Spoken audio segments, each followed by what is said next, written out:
Welcome back to the RMP, guys. I'm Zachary, your host of this messed up, crazy, rebellious podcast on Instagram at The Rebel Minded Pod. And we're here to question the mess, make some rebel actions, and start living life on our own terms. Before we get started, how are you guys doing? I like to make this weekly assessment for me and for you. How are things going? How's your training going? How's your relationship with your four-legged friend going? I hope you guys have one of those because they are life-saving sometimes. But also the friendships that you have, it's something I figured out lately is you really need community. You really need friends, especially as an extrovert. You really need people around you to make real assessments and to really bounce ideas off of and to help you feel human and get away from the potentially destructive narrative that runs throughout your head. Because if you haven't figured out how to control the internal narrative, you will always be crushed by that voice. So I hope you guys are doing great. I hope you guys are taking care of yourselves. And it always comes down to our individual power and how we move forward, right? And what I like to do on this podcast is be provocative. And I think in a way I've missed my mark a little bit, and I intend to change that. But that is growth. That is understanding and being aware of your position and being aware of what your avoidant tendencies, right? So what that means is let's just get more provocative. Let's get messier. Let's get a little bit crazier.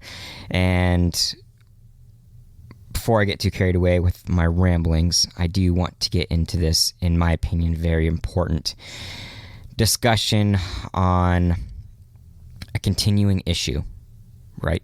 So without further ado, this is episode 94, the gun debate. Is it suppression or is it safety?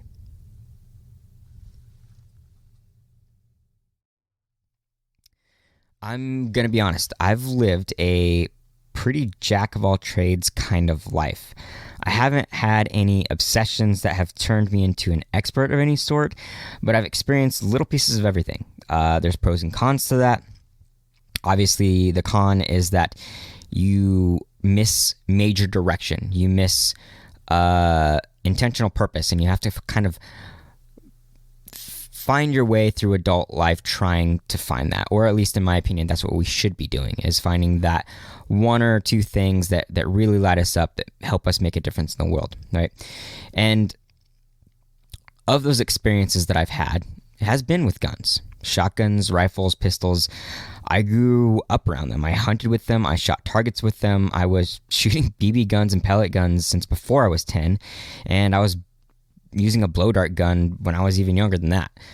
Now, when I think about it, my dad and stepdad actually did a pretty good job at introducing a lot of things into my boyhood. Guns, motorcycles, sports, hard labor, especially hard labor. The thing that bothers me, though, with so much life lived in a space full of dangerous and tough things and tough decisions, is that I truly, at this point, don't understand where this debate is coming from and where the right to eliminate guns comes from.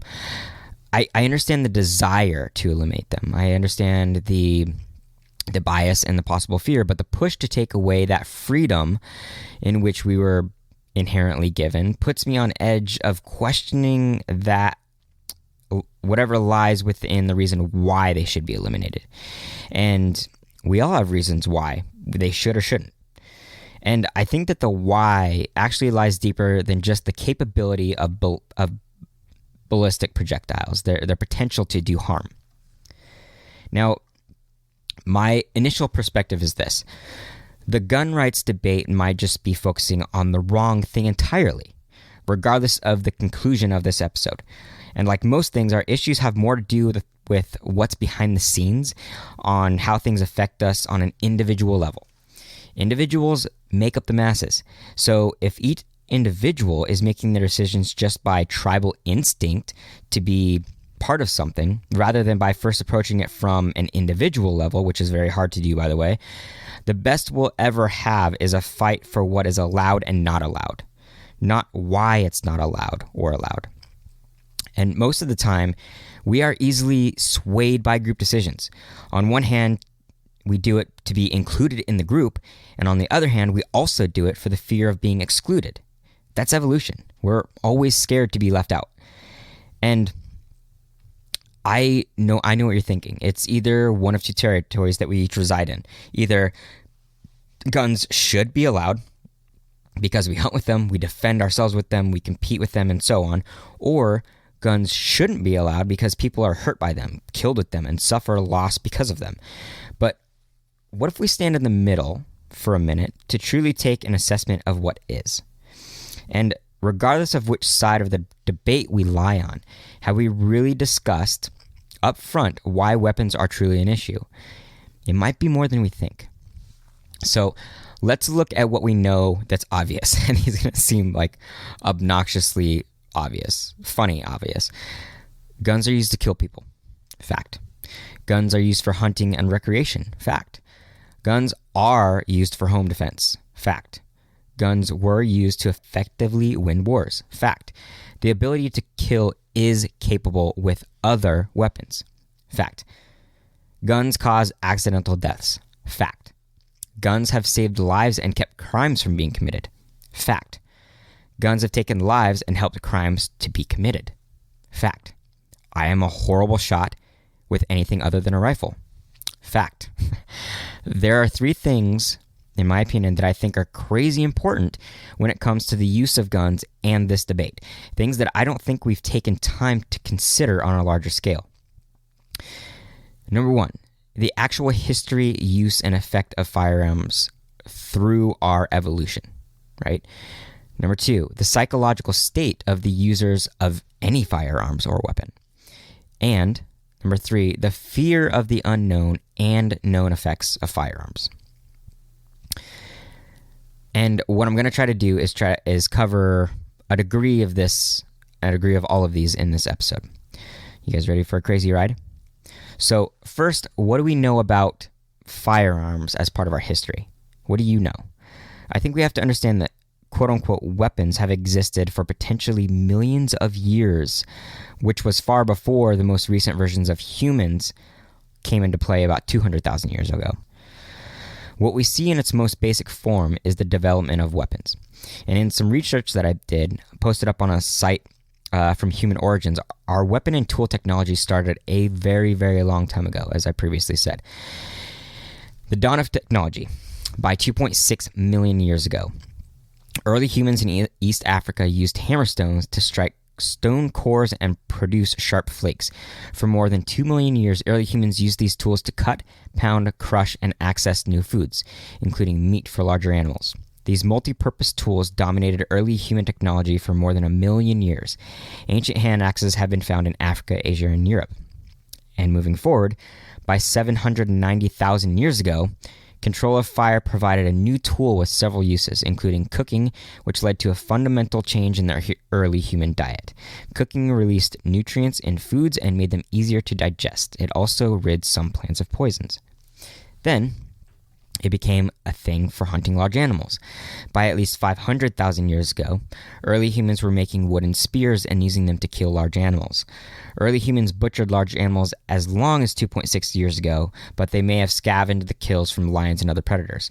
The early humans who made the spears were hunting large animals probably on a regular basis. And as we move forward, it moves on to say that tools were made for making clothing, for carving and shaping, for fishing, over about 70,000 years ago, hunting fast and dangerous prey with the procurement of the spears and being able to use them and hurl them at a greater distance with more speed and accuracy and with less chance of injury from prey that may be dangerous. Stone or bone points attached to spear or darts enabled humans to exploit faster moving prey like birds and large dangerous prey like mammoths. We actually hunted mammoths. That is absolutely insane. Would you do that without a weapon, right? Would you try to strangle a mammoth? Good luck. But then moving forward somewhere around the 9th and 10th century, Chinese alchemists accidentally created gunpowder while trying to develop a fountain of youth potion. The resulting powder, called Hoyo Yeo, don't quote me on that, it was horrible, was a blend of charcoal, saltpeter, and sulfur. They quickly learned the powder could be used in warfare. The then reigning Song dynasty is the first to have used gunpowder against the Mongols, whose constant invasions into the country plagued the Chinese throughout the period. The Chinese attacked the Mongols with fire lances, or flying fire, also known as arrows fixed with tubes of gunpowder that, when ignited, would propel across enemy lines. More gunpowder-based weapons followed as the Chinese perfected a variety of weapons against the Mongols over the next centuries, including the first cannons and grenades. Also fucking cool.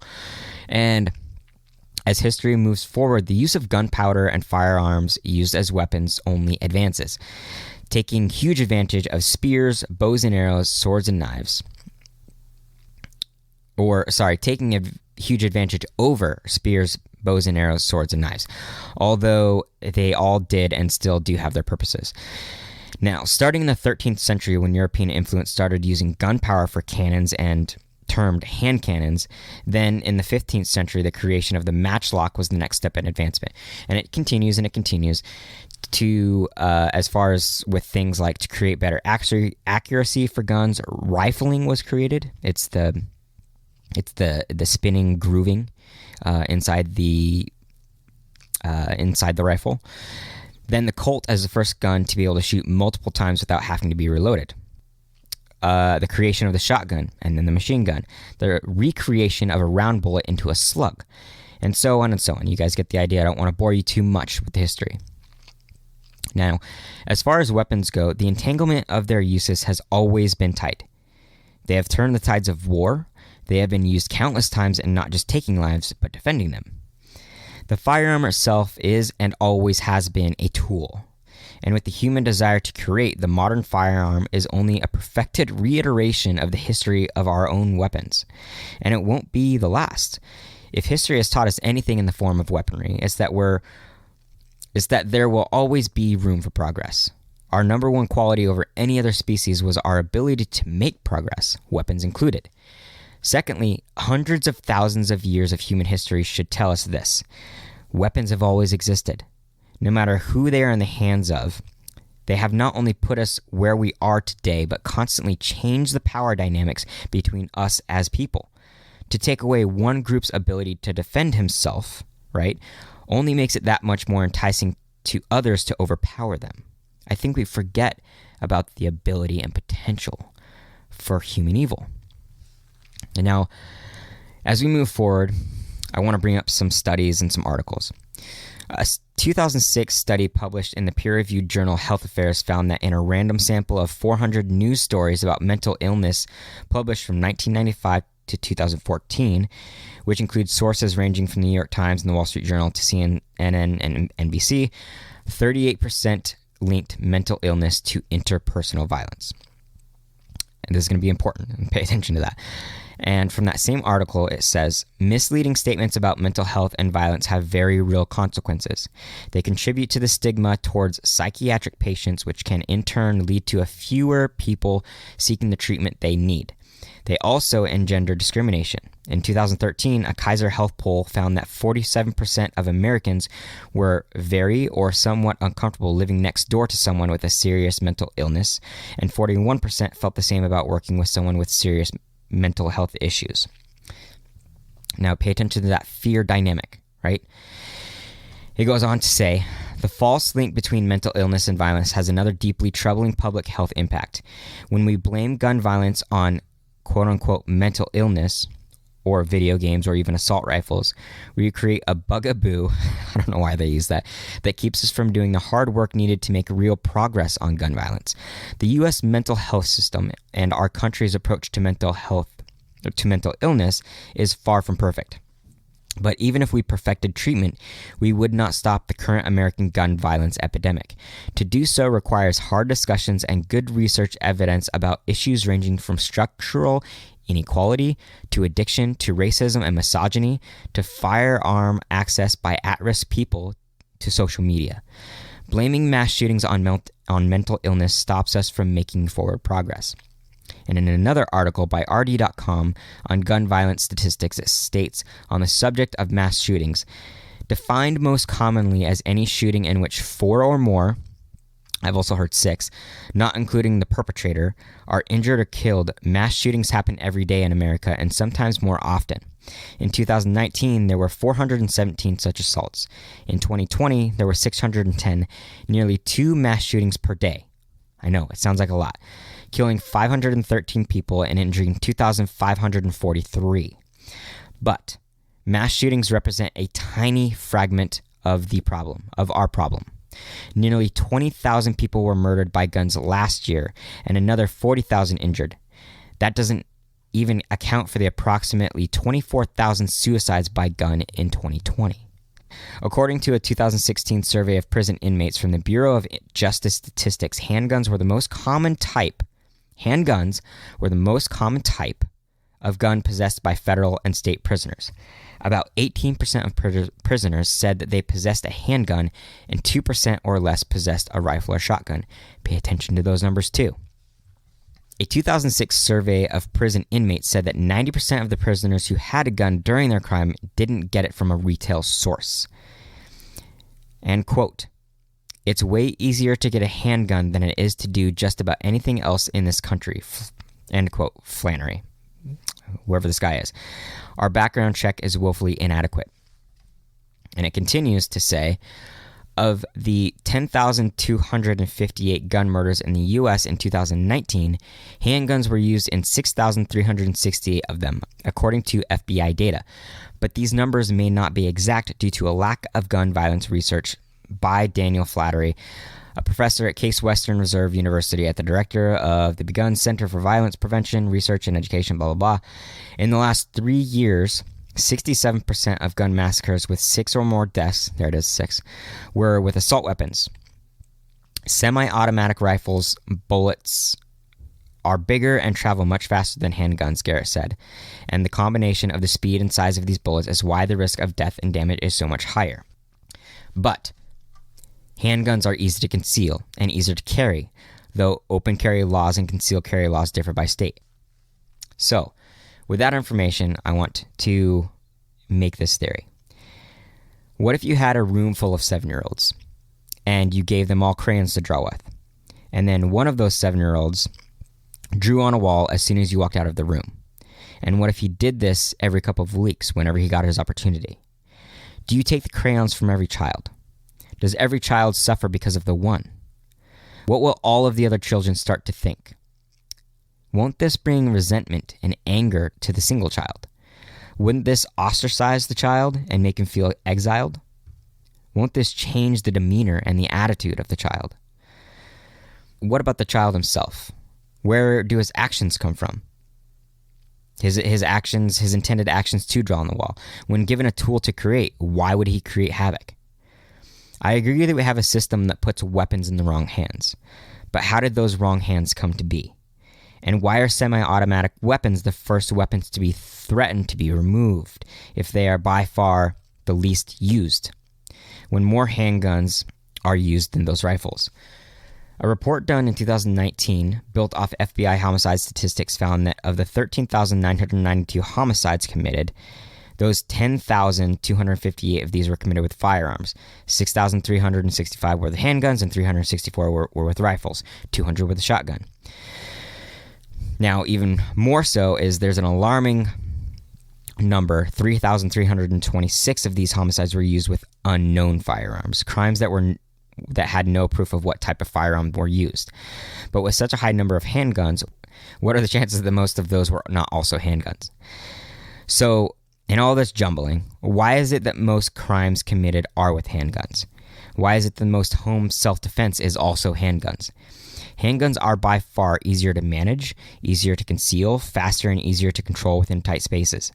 And although assault weapons like the AR-15 have been used for 67% of the last 3 years of mass shootings, which again by arguable definition is 4 to 6 deaths per shooting, how much does this account for all deaths by firearms?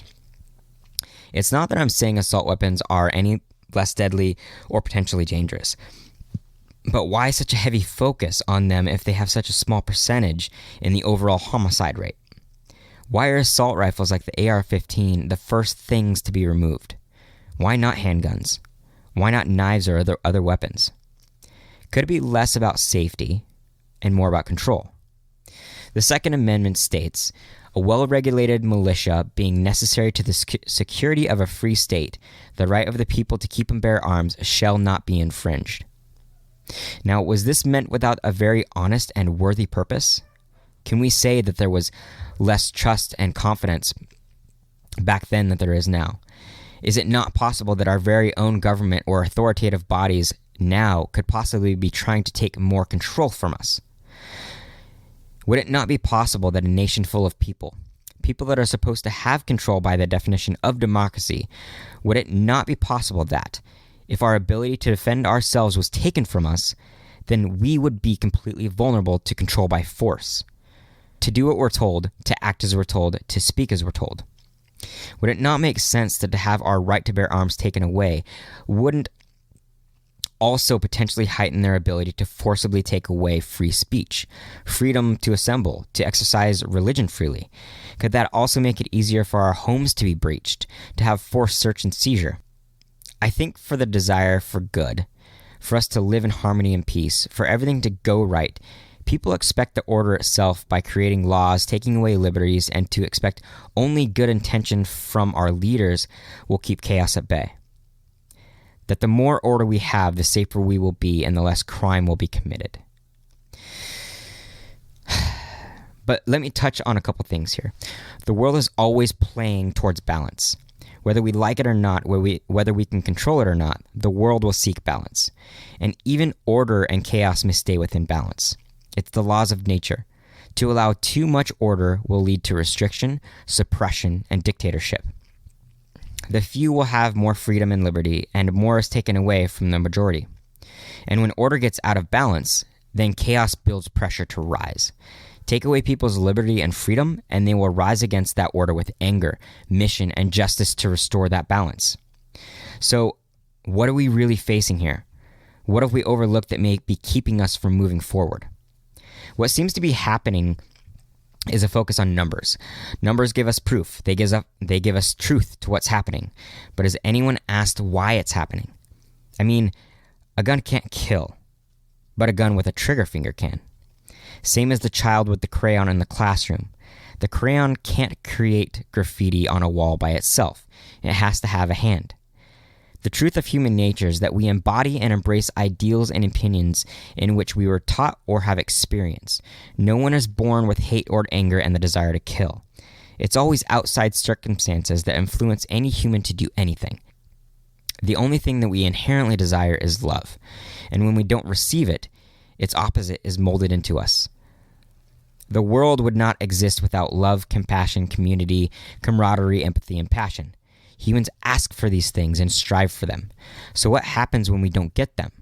Where does the mind and body go without love and community, without friendship, without relationship? If we want to focus on statistics, shouldn't we at least pay attention to what lies on the other end of a gun? The human himself. What creates the ability for something to shoot another human? What does one's mind create in order to justify taking life? What about those that are mentally healthy, who want no part in taking a life, that are then forced to do so in home defense or in war?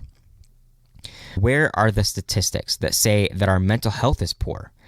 Where are the statistics that say that poor diet and poor sleep lead to frustration and anger?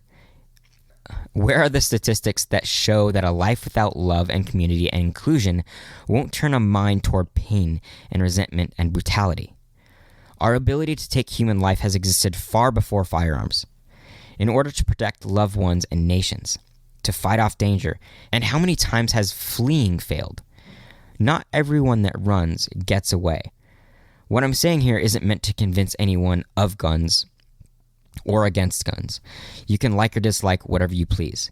But as people decide to take away other people's rights because of what we think is right, we are taking away the purpose of our freedom and liberty as a country, the thing that has separated us from so many others.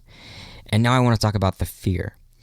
From an article written on nature.com on their Humanity and Social Sciences Communications page, it says, by section description, a shared culture of fear. Developing a psychological understanding of attitudes towards guns and gun control legislation in the U.S. that accounts for underlying emotions.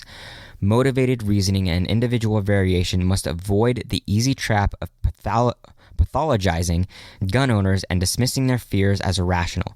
Instead, it should consider the likelihood that motivated reasoning underlies opinion on both sides of the gun debate, with good reason to conclude that fear is a prominent source of both pro-gun and anti-gun attitudes. Although the research on fear and gun ownership summarized above implies that non-gun owners are unconcerned about victimization, a closer look at individual study data reveals both small between-group differences and significant within-group heterogeneity. For example, findings that gun owners had greater mean ratings of belief in a dangerous world, perceived risk of victimization, and the perceived effectiveness of owning a gun for self-defense were based on intergroup differences.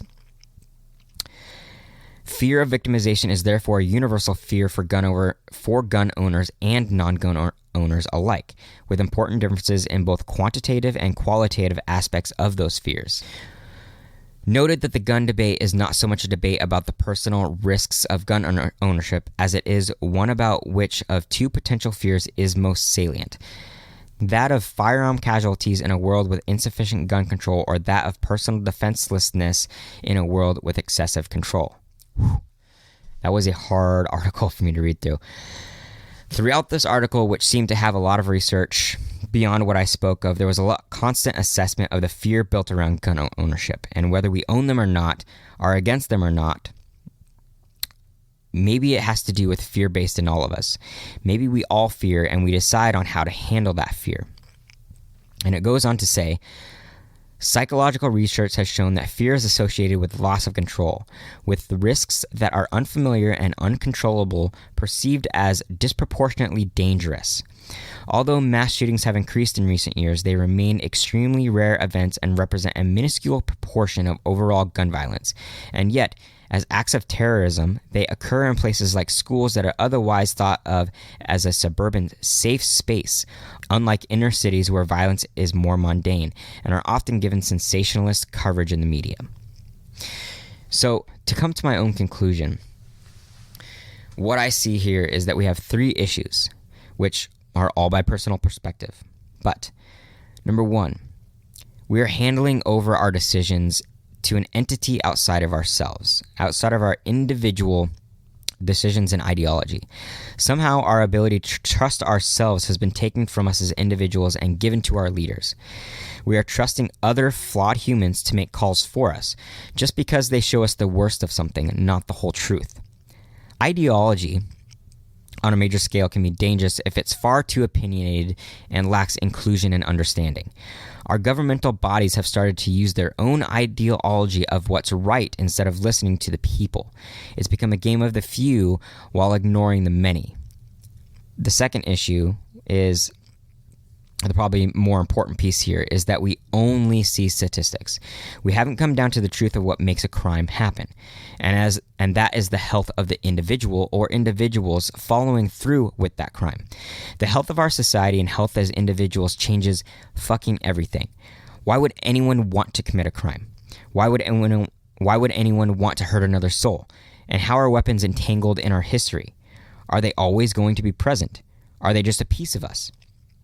Our ability to maintain control, to defend, or to weaponize a tool, to hurt, and to take life. And number three is social fear. Whether people like it or not, it will always create bias. We fear what we do not know, and that fear is exacerbated by the people who only create a negative perspective on what is feared. I've lived a lot of my life around guns. I tried to shoot crappie in a creek when I was 6 years old with my grandpa's revolver, and I don't fear guns. But I would be afraid of a person with a gun that has bad intentions. To fear something is to think that you have no control in the face of it. Guns are controllable. The people behind them may not be. And if you're in an uncontrolled situation with somebody that has a firearm, what would you want to have on you? Before we decide to remove a tool that is very much used for keeping tyrants, even governmental tyrants, at bay, a tool that keeps our families safe, a tool that helps us hunt animals for nourishment, and a tool that we use for competition and challenge, shouldn't we first be asking who's holding it? Of all things, in the face of violence and injustice, I will always ask this first. Where are we at in our health? I mean, a rope is definitely a tool until it's used to commit suicide. We have no regulation on rope. The definition of tool versus weapon is very easily weaved when it comes down to the intent of the user. Hammers for framing, bats for sport, pens for writing, knives for cooking, bows for hunting, shovels for digging. Any tool can become a weapon. Believe it or not, at the very core of our being, the health of our mind, body, and spirit will sway the way that we interact with the world. Those three things keep us in check. And not only that, they keep us in a space of good intention, love, and giving value to the world. When we take care of our own individual health, we can't help but want to help the world. I have yet to see a crime committed by someone who is not either taking care of themselves or being helped to take care of themselves. I myself as a gun owner would ask what keeps me from being criminal? What keeps me from committing a crime with a gun? Because I have guns, does that mean I all of a sudden have an intention to use it harmfully? If I didn't have guns, would I seek one out to create harm? Do I not know myself well enough to know the answer to these? And if I were to use it, would that not be a change of my mental health? My emotions and experiences that lead to resentment, anger, and objectifying the world around me, all in order to justify the use of firearms on another human. Doesn't the pure potential to use those firearms in my possession completely depend on my mental state and what I think of the world outside of me? As a nation, maybe to change our statistics, we should be focusing on therapy and counseling, providing better food and water for people, relieving economic stress, more spiritual practice, less indulgence, and more challenge, and healthier, more inclusive community instead of judgment and social dichotomy. Yes, maybe our regulations are too loose. Maybe there should be a more strict system in place to keep guns out of the wrong hands. But human nature tends to take the path of least resistance, same as taking away guns. It's easier to remove something than to dig into the mental complexity of what it means to be human. But even this is still a better move than just taking away a piece of equipment that people use for far more than crime. In closing, these are the questions I would want anyone to ask. Where would taking firearms leave us, as individuals and as a nation? Is it fair to take away something that also is used in defense of life, food procurement, and sport? What proves that crime will stop with the removal of them? What proves that we will still be safe from our own government? What would happen if we were a healthier nation? What would happen if we were less stressed and less separated? What would happen if people better understood firearms and all their uses? What would happen if we could see that our leaders are not gods, that they may have agendas for themselves and their people that doesn't include a healthy America? Even Zeus was unfaithful to his wife Hera. How's that for an ethical debate? Keep questioning. Stay rebel-minded, my freaks. This is your host, Zach. I'm out. Hey guys. I hope that all things we've brought here, including the people, have helped you change the way that you see the world. And if it has, then it would help us so much if you leave a rating and a comment on iTunes, or give any feedback wherever you listen to the RMP. Thank you for listening in, and don't forget to follow and subscribe. Question everything, my friends.